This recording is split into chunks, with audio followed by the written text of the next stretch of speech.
નમસ્કાર. ભાગવત પુરાણના સ્કંધ 3ના અધ્યાય 15માં આપનું સ્વાગત છે. આજનો અધ્યાય ખૂબ રસપ્રદ છે અને એક રીતે એક સામાન્ય કથા છે, પણ એ કથાની અંદર ગહનતા વણાયેલી છે. એના મર્મની વાત કરવી છે. ગયા અધ્યાયમાં આપણે સાંભળ્યું કે ધ્રુવ સંધિ રાજાનું મૃત્યુ થયું છે અને એમનું મૃત્યુ થયું છે અને 2 પુત્ર છે, સુદર્શન અને શત્રુજીત, અને એમની વચ્ચે સત્તા માટેનો વિવાદ થયો છે. આમ તો સુદર્શન અને શત્રુજીત 2 બાળકો છે, પરંતુ એમના પિતામાં, એમના દાદા જે છે, પત્નીના પપ્પા, એક મનોરમા અને એક લીલાવતી.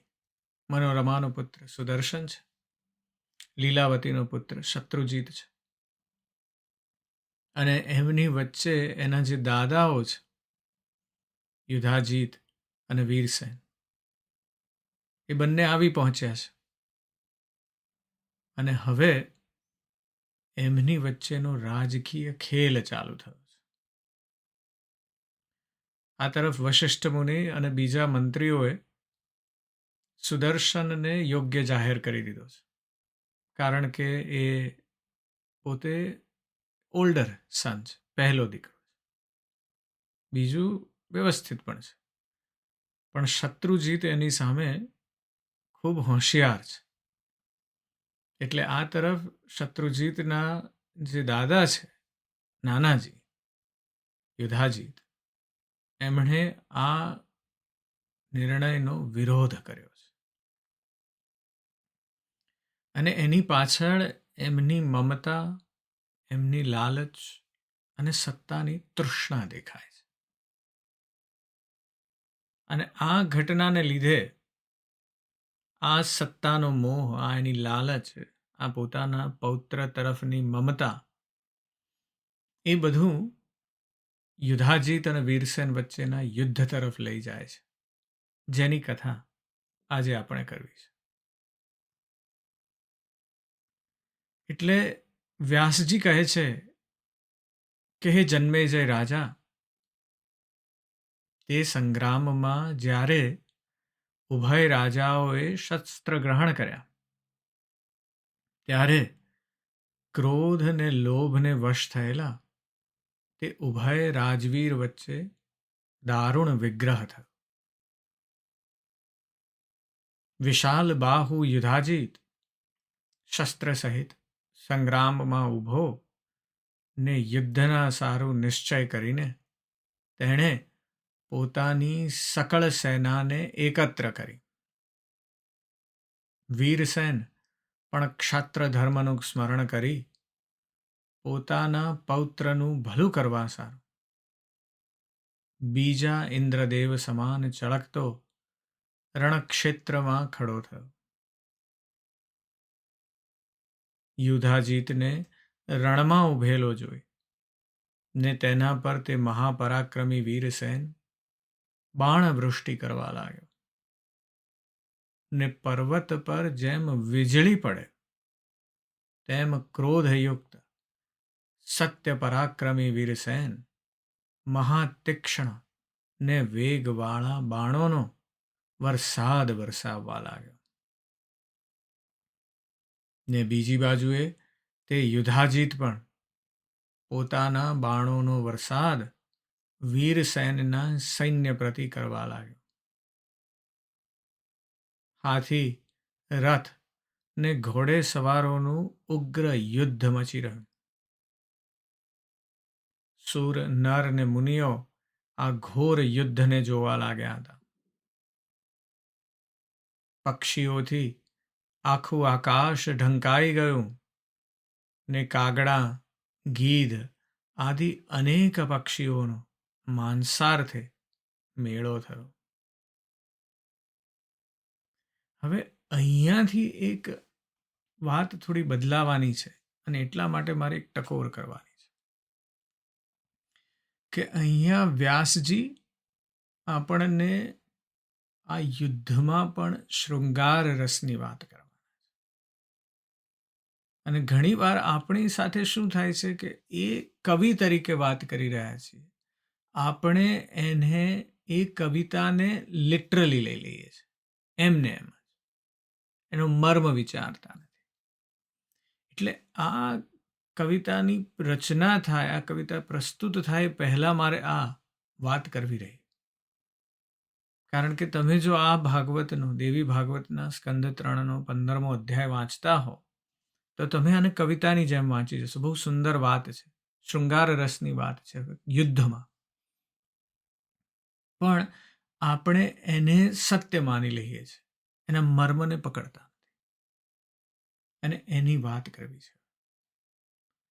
એટલે અહીંયા કહે છે કે એટલું ભયાનક યુદ્ધ થયું છે. પહેલાં તો એનું રૌદ્ર સ્વરૂપ દેખાડ્યું છે યુદ્ધનું, અને હવે વ્યાસજી એ રૌદ્ર સ્વરૂપને એક જુદા જ પ્રકારે પ્રસ્તુત કરે છે. એ કહે છે કે રણમાં અદ્ભુત શોણિતની સરિતા ચાલી, લોહીની નદીઓ ચાલી છે, જેમાં હાથી, ઘોડા અને વીરગણોના શરીર તણાતા હતા. તથા જે નદી દેખતા માત્રથી ત્રાસ ઉપજાવે તેવી હતી. પાપાત્માઓને જેમ વૈતરણી નદી ભય ઉપજાવે છે, તેમ આ નદી ભયંકર હતી. યમુના નદીના તટ પર રમતા બાળકોએ તુંબડાઓ રમવાને ભેગા કર્યા હોય તેવા આ લોહીની નદીના પ્રવાહના કિનારા પર વીર નરોના ખોપરીના મુંડાઓ ત્યાં શોભતા હતા.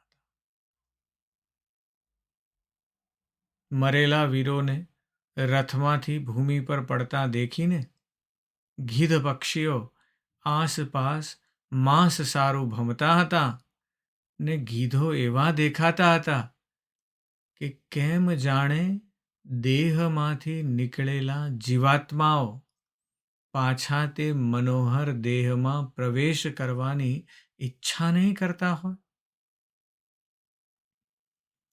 સંગ્રામમાં મરણ પામેલો વિમાનારૂઢ કોઈ ઉત્તમ વીર સુરાંગનાને પોતાના ખોળામાં બેસીને જોઈ કહેવા લાગ્યો કે હે કરભોરું, જો આ મારું સુંદર શરીર બાણથી ભેદાય પૃથ્વી પર પડ્યું છે.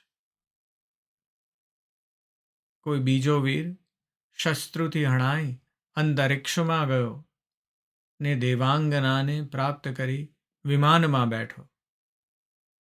પરંતુ એ વેળાએ તેની ધર્મપત્ની તેની સાથે સતી થઈ ને તે અબળાએ દૈવ્ય દેવ ધારણ કરી પોતાના પતિને પ્રાપ્ત કરી લીધો. એકબીજાના પ્રહારથી હણાઈ જે વીરો સ્વર્ગમાં ગયા, ત્યાં પણ તેઓ એક અપ્સરાના નિમિત્તે પરસ્પર વિવાદ કરવા લાગ્યા. કોઈ યુવાન વીર તો સુરાંગનાને પ્રાપ્ત કરી ને તે રૂપ ગુણવતી સ્ત્રીમાં અનુરક્ત થઈને તે સ્ત્રીને પોતાથી અધિક ગુણવતી સમજી રખેને આ મારાથી વિરક્ત નહીં થઈ જાય એટલા કારણથી પોતાના અધિક ગુણોનું તેની પાસે વર્ણન કરી અપ્સરાને પોતાના વશીભૂત અને અનુકૂળ કરવા લાગ્યો. ભૂમિમાંથી ધૂળ ઉડી ગગનમાં ફેલાય અને સૂર્યને ઢાંકી રાત્રિ બનાવી દીધી. પરંતુ તે ધૂળ એક જ સાંજે પાછી રુધિરના સાગરમાં ભળી ગઈ ને સૂર્ય પૂર્ણ ક્રાંતિથી પ્રકાશિત થયો. અહીં એક બહુ સુંદર વાત કરી છે કે આપણી અંદર આવા પ્રકારનું પ્રયોજન થાય છે. જો આપણાથી કોઈ વધારે સારું આપણને મળી જાય અથવા આપણને એવું લાગે કે આપણા ગુણોમાં ઉણપ છે. તો એના લીધે આપણે શું કરીએ છીએ કે આપણે પોતાના ગુણોનું અધિક વર્ણન કરવા માંડીએ છીએ. સાયકોલોજીમાં એના માટે એક સરસ નામ છે, ઇમ્પ્રેશન મેનેજમેન્ટ. ઘણી વખત આપણે કેવી રીતે ઇમ્પ્રેશન મેનેજમેન્ટ કરીએ કે આપણે બીજાના વખાણ કરીએ. ઓહો, તમે તો ખૂબ સુંદર કપડાં પહેર્યા છે. એટલે એ વ્યક્તિ શું કરે? તમારા પણ વખાણ કરે, તમે પણ ખૂબ સુંદર લાગો છો. એનું નામ છે ઇન્ગ્રેસિએશન. પછી એવા જ પ્રકારની બીજી 15-20 જુદી જુદી જાતની ઇમ્પ્રેશન મેનેજમેન્ટ ટેક્ટિક્સ કહેવાય છે. એકનું નામ છે આવું ઇન્ગ્રેસિએશન, બીજાનું નામ છે ઇન્ટિમિડેશન. એટલે એટલું બધું પાવરફુલ એક્ટ કરવાનું. તમે હોય નહીં તમારી પાસે પાવર, પણ આમ ચાલે એવી રીતે મદમદતી ચાલ ને એવી રીતે, અને એવા કપડાં પહેરીને માણસ નીકળે એટલે બધાને એમ થાય કે આ કંઈક જબરજસ્ત માણસ હશે. ઇન્ટિમિડેશન. એવી જાત જાતની સેલ્ફ પ્રમોશન બીજી એક એવી ટેક્ટિક છે કે પોતાના ગુણો ગાવા માંડવા. ભલે કશું કર્યું ના હોય, તમારી ટીમે એક આખું કામ કર્યું હોય તો તમે એમ કહો કે આ મારા લીધે થયું. એવી બધી જુદી જુદી ટેક્ટિક છે. એટલે અહીંયા વાત કરે છે કે કેટલોક એક વ્યક્તિ સ્વર્ગમાં પહોંચ્યો, એક સુરવીર, પણ એ પહોંચ્યા પછી એ ત્યાં પહોંચીને એને દેવાંગના મળી તો એને થયું કે આ ગુણવતી ક્યાંક મને છોડીને નહીં ચાલી જાય ને. એટલે પોતાના ગુણોનું અધિક વર્ણન, સેલ્ફ પ્રમોટ કરવા. આવું આપણે બધાએ કરીએ છીએ.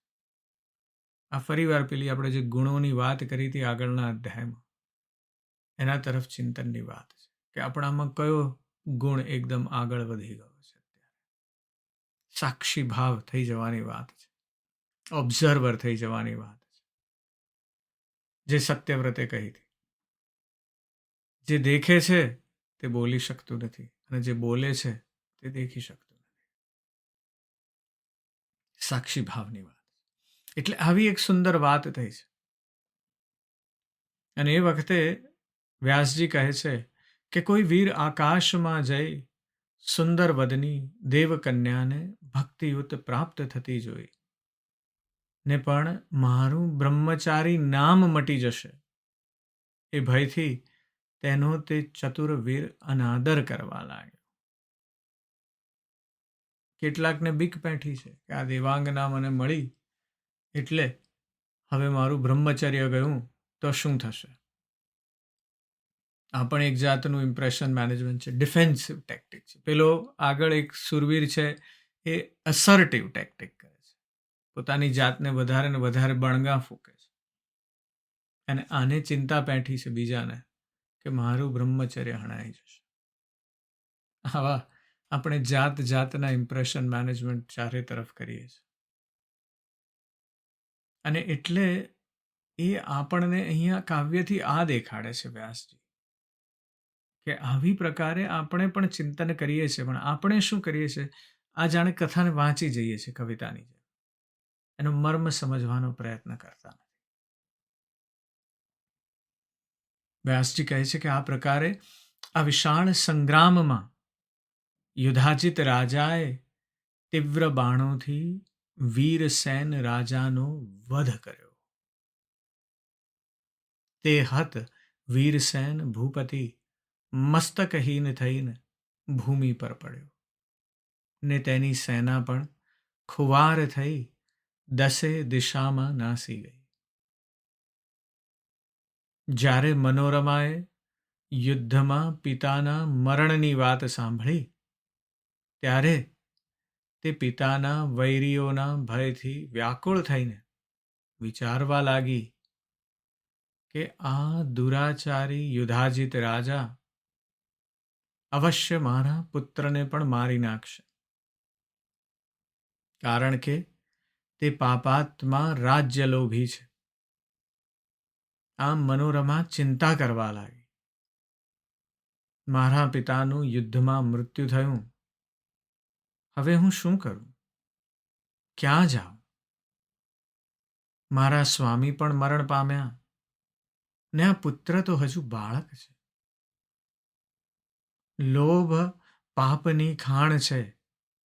અને એવો કોણ છે કે જે લોભને વશ ન થયો હોય? લોભયુક્ત એવો આ પાપી બળવાન યુધાજીત હજુ શું શું નહીં કરે?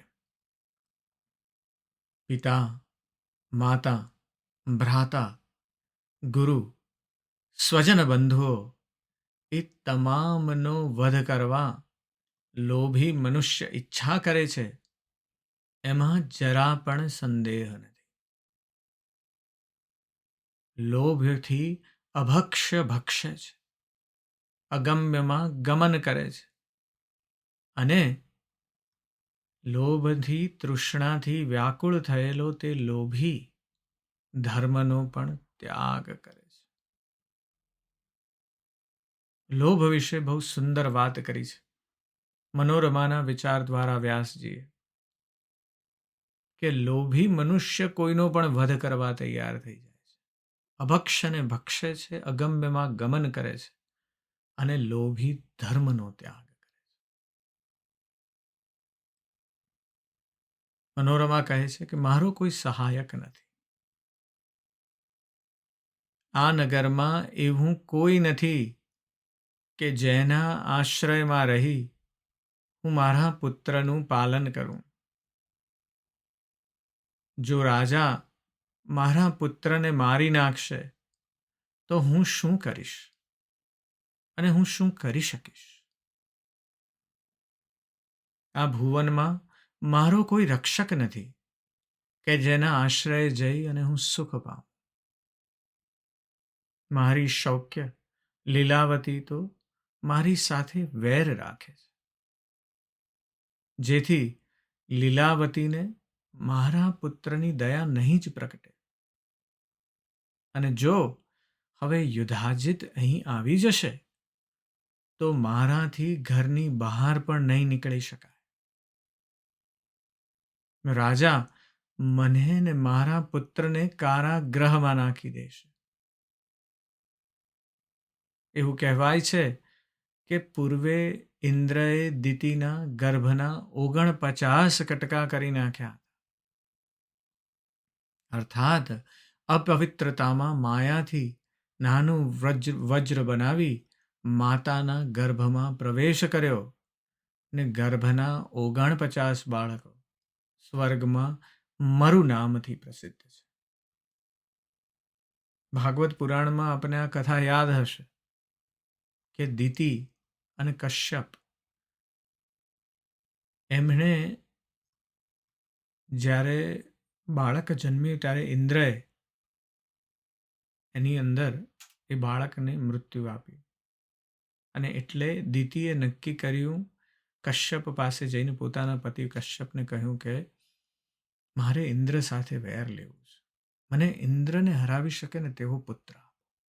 માતા છે, બાળક માટે કંઈ પણ કરી છૂટશે. મનોરમા અહીંયા એ જ વિચારી રહી છે. અને કશ્યપ ઋષિએ દિતિને કહ્યું કે હા, જો તું 1 વર્ષ સુધી નિર્દોષ રીતે પુન સંવન નામનું વ્રત પાળીશ તો તને ઇન્દ્રને મારી શકે ને તેવો પુત્ર થશે. અને એટલે દિતિએ કડક રીતે વ્રત પાળવાનું ચાલુ કર્યું, અને ઇન્દ્ર એનો સેવક બનીને ત્યાં આવી ગયો છે, અને રાહ જોઈ રહ્યો છે કે આ વ્રત પાલનમાં કંઈક ખામી થઈ જાય. પણ વ્રતના છેલ્લા દિવસે માતા દિતિ પગ ધોયા વગર સૂઈ ગયા, અને આ તક ઝડપીને પોતાની yૌગિક શક્તિથી ઇન્દ્રએ દિતિના ગર્ભમાં પ્રવેશ કર્યો અને વજ્રનો ઉપયોગ કરીને ગર્ભસ્થ શિશુને 7 ભાગમાં કરી નાખ્યો. અને આ ટુકડાઓ રડવા લાગ્યા. માં માં એવું કહે. પહેલા તો કીધું ઇન્દ્રએ, માં રુધ, રડો નહીં. અને ટુકડાને બીજા 7 ભાગમાં, એટલે 7 ભાગને 7 ભાગમાં વિભાજિત કર્યા, એટલે 49 મરુત બન્યા. અને આ મરુતો એમણે જોયું કે આ ઇન્દ્ર જ સાચા છે, એટલે ઇન્દ્રના શત્રુઓ બનવાની જગ્યાએ તેમના સેવકો અને સમર્થક બન્યા. પણ આવી રીતે મનોરમા ત્યાં વિચારી રહી છે.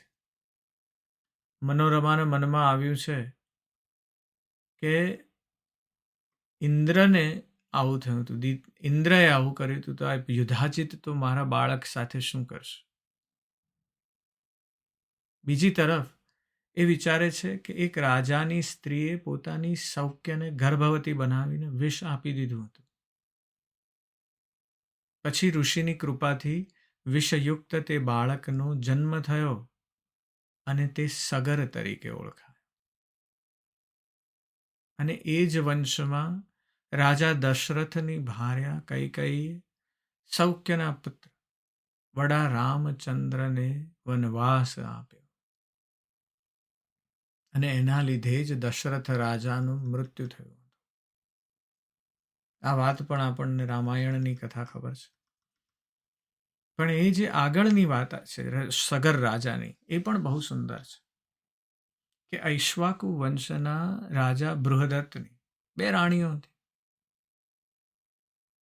અને એક રાણી જે કેશિની હતી, એને અન્ય રાણી સુમતીના ગર્ભમાં રહેલા ભવિષ્યના વારસને વિષ આપી દીધું. પણ એ વારસ સુમતીના ગર્ભમાં રહેલો એ વિષ આપ્યા પછી પણ બચી ગયો.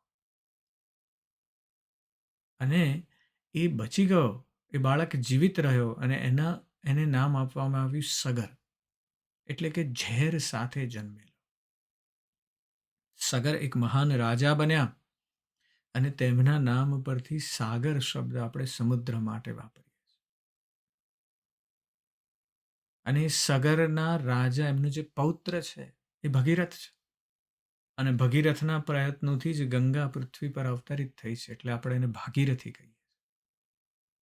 મનોરમા બધા જાત જાતના વિચાર કરી રહી છે કે ઇન્દ્રએ પણ આવું વેર લીધું. આ તરફ સગરનો જન્મ થાય પહેલા જ સુમતીને વિષ આપી દીધું હતું. એટલે મારા પુત્રનું શું થશે?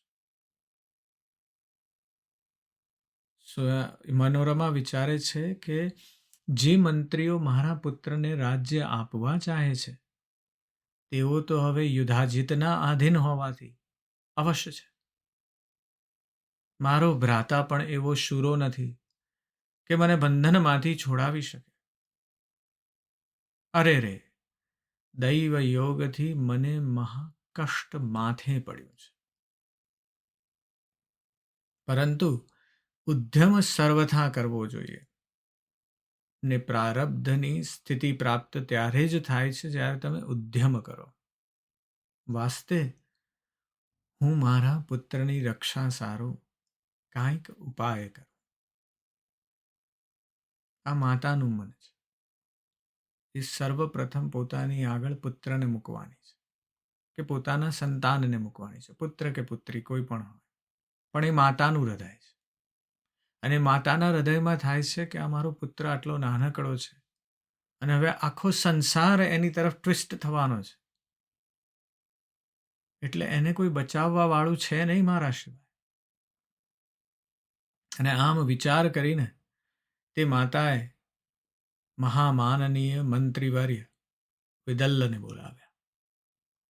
ને તે બાળકને હાથમાં લઈ એકાંતમાં રુદન કરતી તે બાળા મંત્રીને કહેવા લાગી કે મારા પિતા તો યુદ્ધમાં મરાયા છે ને આ પુત્ર બાળક છે ને યુધાજીત બળવાન રાજા છે. આમાં હવે શું કર્તવ્ય છે તમે મને કહો. અને આ વાક્ય સાંભળીને વિદ્દલે કહ્યું કે તમારે હવે અહીં રહેવું એ યોગ્ય નથી. આપણે વનમાં જઈએ અને ત્યાંથી વારાણસી જવા ધારું છું. ત્યાં મારા મામા સુબાહુ મહાબળવાન છે અને તે રક્ષક થશે.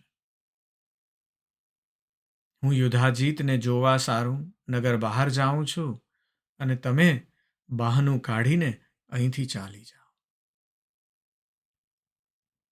મંત્રીના વાક્યો સાંભળી મનોરમા લીલાવતી પાસે જઈને કહેવા લાગી કે આપણા પિતાના દર્શન વાસ્તે હે સુલોચને હું જવા ઈચ્છા રાખું છું. અને આમ કહી તે સૈરંધ્રીના રથ સહિત સૈરંધ્રી સાથે બેસીને વિદ્દલને સાથે લઈને નગરની બહાર નીકળી. દુઃખી પિતાના શોકમાં વ્યાકુળ એવી મનોરમા ભય પામતી ચાલી. એને હતું કે ક્યાંક કોકને ખબર પડી ગઈ તો ગયા. અને એટલે પહેલા તો ત્યાં યુધાજીતને દેખીને પોતાના પિતાના મૃતક શરીરને જોઈને કંપિત થઈ અને સત્વરે પોતાના પિતાના દેહના એણે સંસ્કાર કર્યા. વીરસેનના સંસ્કાર કરીને ત્યાંથી તે 2 દિવસમાં ગંગાના તટ પર ચાલી. રસ્તામાં નિષાદોએ રાણીને લૂંટી સઘળું ધન તથા રથ લઈ લીધા. તે શઠો ચાલ્યા ગયા. તે સુરવસ્ત્રા મનોરમા રુદન કરતી કરતી પુત્ર તથા સૈરેન્દ્રીના હાથનો આશ્રય કરી ગંગાજીના તટ પર આવી. ભયને લઈને એકદમ ઉતાવળી તે નાની નૌકામાં બેસી ગઈ ને ગંગાને પાર ઉતરી ચિત્રકૂટ પર્વત પર ગઈ. ભયથી ઉતાવળી તે રાણી ભારદ્વાજ મુનિના આશ્રમમાં આવી. તપસ્વી મુનિના દર્શન થતાં જ તે નિર્ભય થઈ ગઈ. મુનિએ કહ્યું કે તું કોણ છે? કોની પત્ની છું? કષ્ટથી અહીં કેમ તું આવી છું? હે શુચિસ્મિતે, સાચું હોય તે મને કહે. હે કમલ લોચની, તું મને કોઈ રાજ્ય ભ્રષ્ટ સુંદરીના સરખી જણાય છે. અને આ પ્રકારે ભારદ્વાજ મુનિના પૂછવા છતાં મનોરમા કાંઈ બોલી નહીં ને દુઃખથી વ્યાકુળ થઈને તે રુદન કરવા લાગી. ને ત્યારબાદ વિદ્દલને આજ્ઞા આપી ને પછી વિદ્દલે કહ્યું કે આ નૃપ શ્રેષ્ઠ ધ્રુવ સંધિ રાજાના ધર્મપત્ની મનોરમા રાણી છે. તે મહાબળવાન સૂર્યવંશી રાજા સિંહથી નિહત થયા ને આ સુદર્શન નામનો તેમનો કુમાર છે. તે આ મનોરમાના પિતા ધર્માત્મા વીરસેન પૌત્રના હિત વાસ્તે રણમાં મરાયા. આ મનોરમા યુધાજીતના ભયથી વનમાં આવી છે. આ બાળક પુત્રવાળી રાણી હવે તમારા શરણમાં આવી છે. અને વાસ્તે હે મહાભાગ મુનિશ્રેષ્ઠ, આપ એની રક્ષા કરો. દુઃખીની રક્ષા કરવાનું પુણ્ય યજ્ઞથી પણ અધિક કહ્યું છે. અને ભયભીત દીનની રક્ષાનું તો મહાફળ છે. ઋષિએ કહ્યું, હે કલ્યાણી, તું નિર્ભય થઈ ને અહીં નિવાસ કર ને આ પુત્રનું પાલન કર.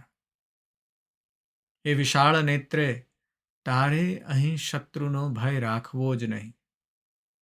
તારા મનોહર પુત્રને તું પાળ. તે પુત્ર રાજા થશે. અહીં કશું પણ દુઃખ કે શોક નહીં આવે. વ્યાસજી કહે છે કે મુનિના મનોહર વચનો સાંભળી રાણી સ્વસ્થ થઈ અને મુનિએ આપેલી પર્ણકુટીમાં શોકરહિત થઈને નિવાસ કરવા લાગી. સૈરેન્દ્રી અને વિદ્દલ મંત્રીના સહિત સુદર્શનનું પાલન કરતી તે મનોરમા ત્યાં રહેવા લાગી. આ જે અધ્યાય છે એ સાંભળીએ તો આપણને એમ જ થાય કે એક નાનકડી કથા છે કે 2 રાજાઓ વચ્ચે યુદ્ધ થયું લાલસાના લીધે, રાજ્ય લાલસાના લીધે, એમના પૌત્રને રાજ્ય અપાવવા માટે. અને ભીષણ યુદ્ધની વાત સાંભળી અને એ ભીષણ યુદ્ધના પરિણામ જે આવ્યા છે એના તરફ આપણે બહુ કેન્દ્રિત થઈ જઈએ. પણ કેટલાક આધ્યાત્મિક વિષયો પણ છે જેની તરફ આપણે ધ્યાન આપવાનું છે. કે સાંસારિક સત્તા અને સંબંધો 2 ક્ષણભંગુર છે. આજે તમે કેટલાય પાવરફુલ હો, પણ આજે વીરસેન પણ એક બહુ મોટા રાજા હતા, મૃત્યુ પામ્યા અને બધું વેરવિખેર થઈ ગયું. ગયા વખતે આપણે કીધું કે ધ્રુવ સિંધીએ પોતે પ્લાન નથી કર્યો બરાબર, સક્સેશન પ્લાનિંગ નથી કર્યું અને એના લીધે આ વિવાદ થયો છે. અને એટલે સેનાનો પરાજય થયો છે વીરસેનની. એ આપણને દેખાડે છે કે સાંસારિક સત્તા જે છે ક્ષણિક છે. અને ત્યારબાદ આપણે વાત કરી યોદ્ધાઓના મૃત્યુ અને સ્વર્ગની પ્રાપ્તિ વિશે. એ આપણને દેખાડે છે સંબંધોની અસ્થાયીતા, કે એક ક્ષણે એક શૂરવીરને દેવાંગના પ્રાપ્ત થઈ છે એટલે પત્નીને ભૂલી ગયો છે.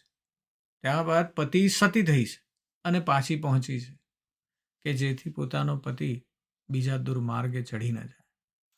સ્પર્ધા ચાલી છે. આ તરફ બીજા તરફ આપણે જોઈએ છે તો કેટલાક સ્વર્ગમાં જઈ રહ્યા છે, કેટલાક નર્કમાં જઈ રહ્યા છે, પોતપોતાના કર્મોની ફળ ભોગવી રહ્યા છે.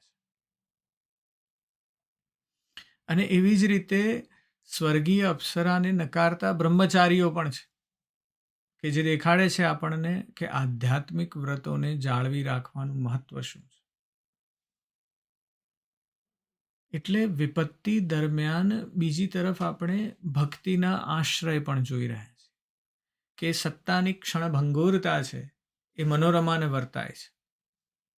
મનોરમાએ જોયું કે પતિનું મૃત્યુ થયું છે, પિતાનું મૃત્યુ થયું છે, અને એટલે આખી પરિસ્થિતિ બદલાઈ ગઈ છે. રાણીમાંથી હમણાં કશુંય રહેશે નહીં હાથમાં, એવી પરિસ્થિતિ આવી ગઈ છે.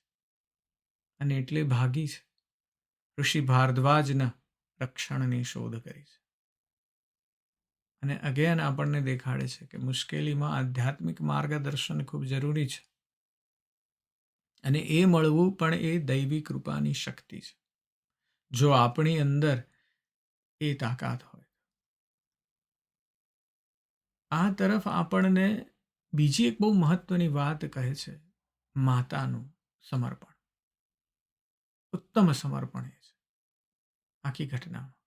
મનોરમા પોતાના વિશે નથી વિચારી રહી, કે આખી ઘટનામાં ક્યાંય પોતાના વિશે નથી વિચારી રહી. એ માત્ર વિચારી રહી છે કે સુદર્શનનું શું થશે. અને માતૃ પ્રેમ એ આવો પ્રેમ છે, સર્વોત્તમ પ્રેમનું પ્રતીક છે માતૃ પ્રેમ. એ દૈવી છે અને માતા જ કરી શકે, અને માતા જ સમજી શકે. અને ફાઇનલી આપણે વિચારીએ તો આપણને યુદ્ધનું જ્યારે વર્ણન થયું ત્યારે એ ખબર પડે કે મૃત્યુનું જે અંતિમ લક્ષ્ય છે, એ આખું જે ઘટના છે આખી, એ અંતિમ નિરર્થકતા જે બની જાય છે એની પર ભાર મૂક્યો છે વ્યાસજીએ, કે લડી લેવાથી કશું થતું નથી. અને એટલે આ સાંસારિક બાબતોની ક્ષણભંગુરતા તરફ આપણે વિચાર કરવો ખૂબ જરૂરી છે. દૈવી આશ્રય લેવાની વાત છે, અને ભક્તિ અને આધ્યાત્મિક અભ્યાસ દ્વારા જ મુક્તિ પ્રાપ્ત થશે. એ સમજવું પણ એટલું જ જરૂરી છે. આની પર ખૂબ મનન ને ચિંતન કરજો. આજે બસ આટલું. હું તમારી અંદર બેઠેલા તે પરમ તત્વને પ્રણામ કરું છું. નમસ્કાર.